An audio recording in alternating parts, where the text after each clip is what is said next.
Perception, দুটো জিনিস হয় পারসেপশনে। আপনি একটা হয়, আমি বলবো প্রতিটি মানুষের একটা সমাজে বা তার বিভিন্ন বন্ধুমহল আত্মীয় স্বজনে তার একটা পারসেপশন থাকে।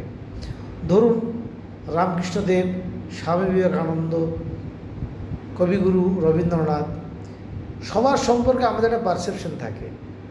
আবার যদি সিনেমা জগতে দেখেন রবি ঘোষ বা খরাজ বা চিন্ময় রায়, এই টাইপের লোক যদি রাস্তায় নামে, কিছু করবে না, শুধু নামবে, হয়তো গাড়ি থেকে নামছে, আপনি তাকে দেখেই মনে মনে আপনার একটা হাসি আসবে, কারণ সেই পারসেপশন নিয়েই কিন্তু আমরা তাদেরকে দেখি।